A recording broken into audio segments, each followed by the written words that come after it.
Morning Star, Book 1 of 2920, the last year of the First Era. Almalexia lay in her bed of fur, dreaming. Not until the sun burned through her window, infusing the light wood and flesh colors of her chamber in a milky glow, did she open her eyes. It was quiet and serene, a stunning reverse of the flavor of her dreams, so full of blood and celebration. For a few moments she simply stared at the ceiling, trying to sort through her visions. In the courtyard of her palace was a boiling pool which steamed in the coolness of the winter morning. At the wave of her hand it cleared, and she saw the face and form of her lover Vivek in his study to the north. She did not want to speak right away. He looked so handsome in his dark red robes, writing his poetry as he did every morning. "Vivek," she said, and he raised his head in a smile, looking at her face across thousands of miles. "I have seen a vision of the end of the war. After 80 years, I don't think anyone can imagine an end," said Vivek with a smile, but he grew serious, trusting Almalexia's prophecies.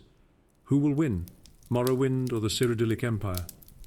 "Without Sotasil in Morrowind, we will lose," she replied. "My intelligence tells me the Empire will strike us to the north in early springtide, by first seed at the latest. Could you go to Artaeum and convince him to return?" "I'll leave tomorrow," she said, simply. 4 Morning Star 2920, Gideon Blackmarsh. The Empress paced around her cell. Wintertide gave her wasteful energy, while in the summer she would merely sit by her window and be grateful for each breath of stale swamp wind that came to cool her. Across the room, her unfinished tapestry of a dance at the imperial court seemed to mock her. She ripped it from its frame, tearing the pieces apart as they drifted to the floor. Then she laughed at her own useless gesture of defiance. She would have plenty of time to repair it and craft 100 more. The Emperor had locked her up in Castle Giovese 7 years ago, and would likely keep her here until he or she died. With a sigh, she pulled the cord to call her knight, Zook. He appeared at the door within minutes, fully uniformed, as befitted an imperial guard. Most of the native Korthringi tribesmen of Blackmarsh preferred to go about naked, but Zook had taken a positive delight to fashion. His silver reflective skin was scarcely visible, only on his face, neck and hands.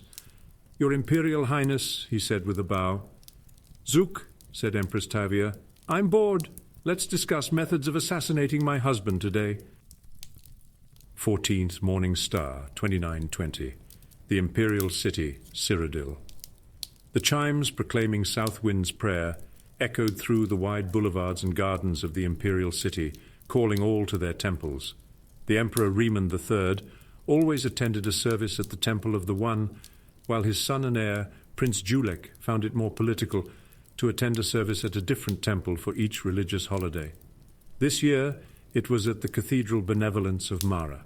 The Benevolence's services were mercifully short, but it was not until well after noon that the Emperor was able to return to the palace. By then, the arena combatants were impatiently waiting for the start of the ceremony.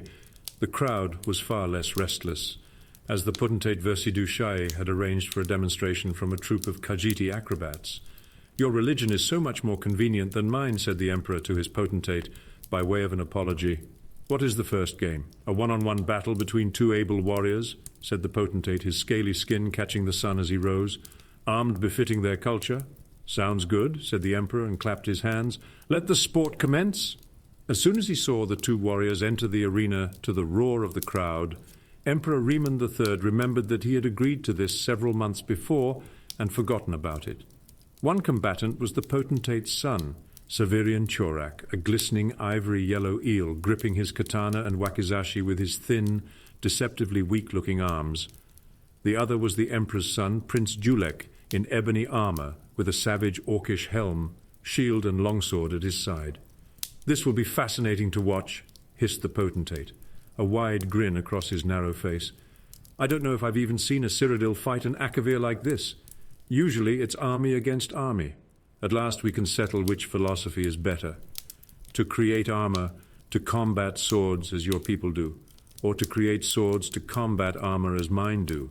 No one in the crowd, aside from a few scattered Akaviri councillors and the potentate himself, wanted Severian Chorak to win, but there was a collective intake of breath at the sight of his graceful movements. His sword seemed to be a part of him, a tail coming from his arms to match the one behind him. It was a trick of counterbalance, allowing the young serpent man to roll up into a circle and spin into the center of the ring in offensive position. The prince had to plod forward the less impressive traditional way. As they sprang at each other, the crowd bellowed with delight. The Akaviri was like a moon in orbit around the prince, effortlessly springing over his shoulder to attempt a blow from behind, but the prince whirled around quickly to block with his shield. His counterstrike met only air as his foe fell flat to the ground and slithered between his legs, tripping him. The prince fell to the ground with a resounding crash. Metal and air melted together as Severian Korak rained strike after strike upon the prince, who blocked everyone with his shield. "We don't have shields in our culture," murmured Versidouche to the emperor. "It seems strange to my boy, I imagine. In our country, if you don't want to get hit, you move out of the way." When Severian Korak was rearing back to begin another series of blinding attacks, the prince kicked at his tail, sending him falling back momentarily. In an instant he had rebounded, but the prince was also back on his feet. The two circled one another until the snake man spun forward, katana extended. The prince saw his foe's plan and blocked the katana with his longsword and the wakizashi with his shield. Its short punching blade impaled itself in the metal, and Severian Korak was thrown off balance. The prince's long blade slashed across the Akaviri's chest, and the sudden, intense pain caused him to drop both his weapons. In a moment, it was over. Severian Korak was prostrate in the dust with the prince's longsword at his throat. "The game's over!" shouted the emperor, barely heard over the applause from the stadium. The prince grinned and helped Severian Korak up and over to a healer. The emperor clapped his potentate on the back, feeling relieved. He had not realized when the fight had begun how little chance he had given his son at victory. "He will make a fine warrior," said Versidouche, "and a great emperor." "Just remember," laughed the emperor, "you Akaviri have a lot of showy moves, but if just one of our strikes comes through, it's all over for you." "Oh, I'll remember that," nodded the potentate. Remen thought about that comment for the rest of the games and had trouble fully enjoying himself. Could the potentate be another enemy, just as the empress had turned out to be? The matter would bear watching. 21. Morning Star, 2920. Mornhold, Morrowind. "Why don't you wear that green gown I gave you?" asked the Duke of Mornhold, watching the young maiden put on her clothes. "It doesn't fit," smiled Turala, "and you know I like red." "It doesn't fit because you're getting fat," laughed the Duke, pulling her down on the bed, kissing her breasts and the pouch of her stomach. She laughed at the tickles, but pulled herself up, wrapping her red robe around her. "I'm round like a woman should be," said Turala. "Will I see you tomorrow?" "No," said the Duke. "I must entertain Vivek tomorrow, and the next day the Duke of Ebonheart is coming. Do you know I never really appreciated Almalexia and her political skills until she left?" "It is the same with me," smiled Turala. "You will only appreciate me when I'm gone." "That's not true at all," snorted the Duke. "I appreciate you now." Turala allowed the Duke one last kiss before she was out the door. She kept thinking about what he said. Would he appreciate her more or less when he knew that she was getting fat because she was carrying his child? Would he appreciate her enough to marry her? The year continues in 2920, Sun's Dawn, Volume 2.